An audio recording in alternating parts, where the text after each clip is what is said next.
Hello there, and welcome. Well, as promised, I want to talk about superintendents. And in order to talk about them, I have to do one little more thing about principals. My brother John and I, neither one became principals. We grew up with a father who was a principal, and yet we neither one were drawn to it. Daddy only did it because he could make extra money at it. He was a superb teacher. He taught industrial arts. But he had 4 kids at home and he needed the money. John and I never felt truly drawn into that administrative position, and it's largely because of this. All the poop that surrounds a school drains toward that gate where the principal has to stand. Every crazy moment with parents, every crazy moment with teachers, every crazy moment with staff, and teenagers who are sort of obligated to be crazy will all go to the principal when they've lost their poop. And that's not the only place the poop can flow from. It can flow from above as well, and often does. And that's why I want to talk a little bit about superintendents, because generally speaking, the person who hires or fires a teacher is either the superintendent of the district or the board. So even though the principal is the boss in the building, the persons who make the decisions about who stays and who goes are higher up. So the principal's job is in no way enviable, and that's why I finally learned to forgive a few principals for being, horrible. Not all of them. Not all of them. Well, I did eventually. Well, I'm talking about superintendents today. So I've had a number of superintendents. A number. Okay? And 2 of them were great. One of them was very good. The rest were on a spectrum. On a spectrum of terrible.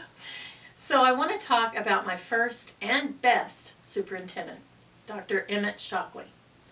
Dr. Shockley was a great superintendent, and he would have been great at any business where he was put in charge because he was a mission-minded man.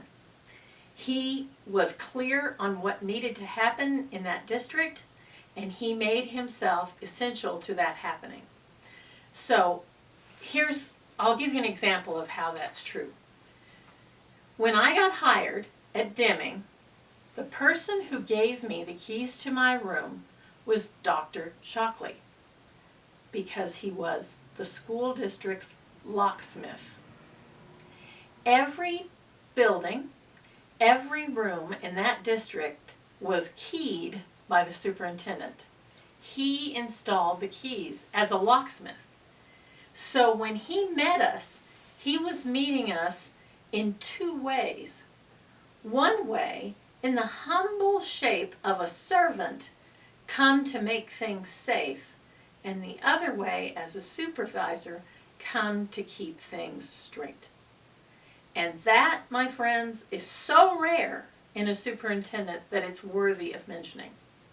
The other thing that Dr. Shockley did, notice he was Dr. Shockley. He had the educational bona fides to be in charge. He knew things. He thought clearly. He planned clearly. The other thing he did was he kept his staff small. So small, it's unheard of now.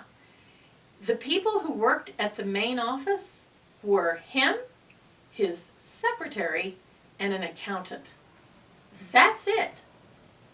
All the rest of the jobs that have to be done, like activities director and all the counseling, all of that stuff, was out in the buildings.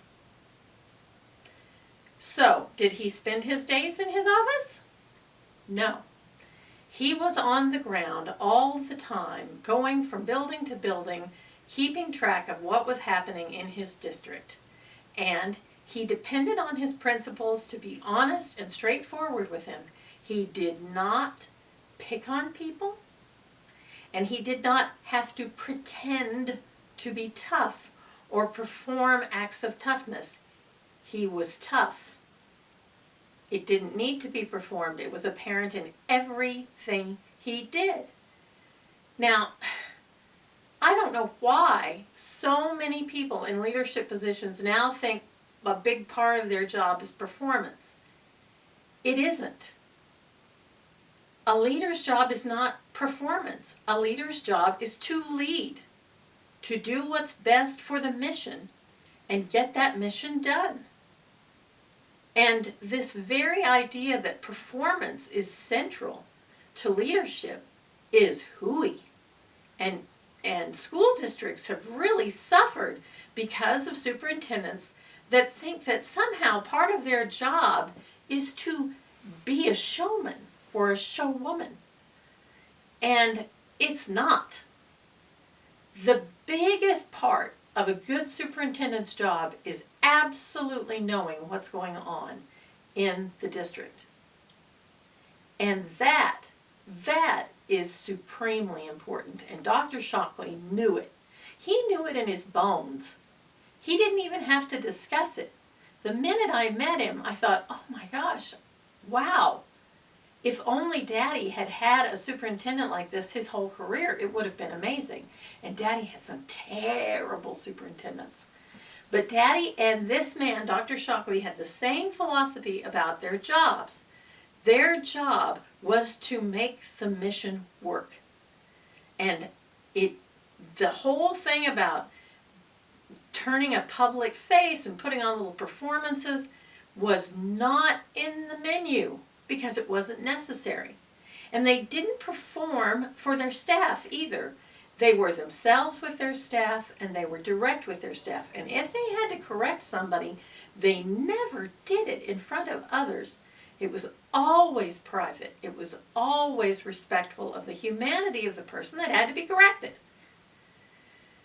I absolutely lucked out in that way, and my district did too, that they had Dr. Shockley for the time they did.